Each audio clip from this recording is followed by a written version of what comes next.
жоопкерчиликтерибизди бөлүшөлү.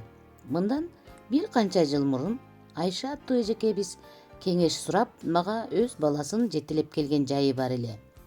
Ал мага кайрылып: "Агай, бул баламда бир нерсеге кызыгуу деген сезими жок. Эгер болсо, мен аны байкайт элем. Атасынын да эч нерсе менен иши жок. Эмне кылышымды да билбей калдым. Мага жардам бериңиз" деп муңайды.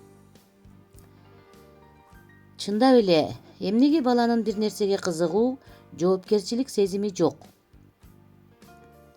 Буларга кантип жардам берип, жагымсыз жагдайдан чыгарсам деп бир канча убакыт баш катырдым.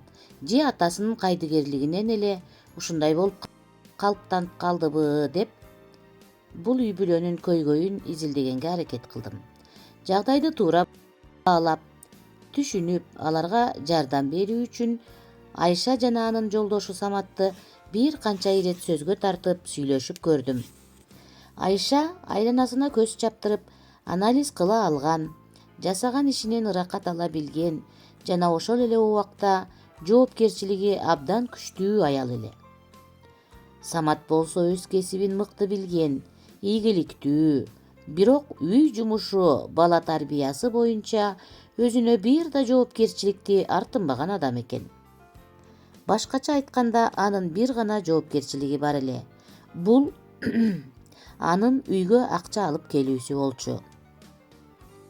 Үй ичиндеги бардык түмөн түйшүктөрдүн баары Айшага жүктөлгөн.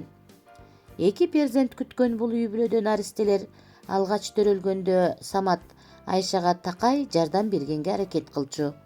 Бирок Айша ага дайыма: "Сен жөн эле койчу, өзүм эле жасап коем" деп жүрүп, балдарды багып чоңойтуу түйшүгүнүн бардыгын өз мойнуна үйүп алыптыр. Самат болгону балдарын эркелетип, ойнотконду гана билет экен. Убакыт өткөн сайын Самат мындай абалга абдан эле көнүшүп кетиптир. Балдары кичине кезиндегидей кандайдыр бир көйгөй жаратпаган ал жылдар да шуулдап артта калды. Мына, эми балдары чоңоюп, мектепке бара баштаган мезгилинде Айша баягы жоопкерчиликти, демилгени өз колунан чыгарбаган, күйпөлөктөгөн ыкмасын балдарына да колдоно баштайт. Башкача айтканда, балдарынын үй тапшырмаларын чогуу отуруп жасашат. Кээде балдары аткара албай калган учурда алардын ордуна өзү эле аткарып коет. Мына,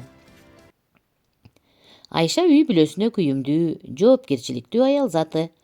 Башка бир жолу пикирлешүүбүздө ал мага минтти: "Агай, мен балдарымды келечекте ийгиликке жетишсин, мага бир жакшы кызмат орундарда отурушсун, коомдон өз орундарын табышсын, милдеттерин жакшы аткара билишсин" деп алар үчүн күн түнү аябай аракет кылдым. Бирок кылган ишимдин акыбети кайтпай, ойлогон ойлорумдун баары тетиресинен кетти деп арызданды. Мен дагы ага бала тарбиялоодогу бардык жоопкерчиликтерди жеке өзүңүздүн мойнуңузга албаганыңызда балким мындай болмок эмес беле деп жооп бердим. Көрдүңүздөрбү, урматтуу ата-энелер, биз жоопкерчиликти өзүбүз мойнубузга алып алгандыгыбыз үчүн атаны да жоопкерчиликтен бошотуп, балдар үчүн дагы жумуштардын баарын аткарып, алар аткара албаган нерсени жыйнап коюп, алар жаза албаган нерсесин жазып коюп жүрүп, балдарды дагы жоопкерчиликсиз кылып тарбиялап алат экенбиз. Ошол себептүү адегенде энелер биз өзүбүз ойлонолу. Ушул жерден Айшанын ордунда болсоңор, силер кандай кылат элеңер? Же Айшанын кетирген каталары кайсылар? Ушулар жөнүндө комментарийге жаза кетиңиздер. Эмки чыгарылышта биз ошол жоопкерчиликти башкалар менен кантип бөлүшсөк болот, ошонун жолдору жөнүндө сүйлөшөбүз. Урматтуу ата-энелер, каналга катталып алып, бала тарбиялоодо кыйналып жаткан тааныштарыңыздар болсо, аларга да жиберип коюуну унутпаңыздар.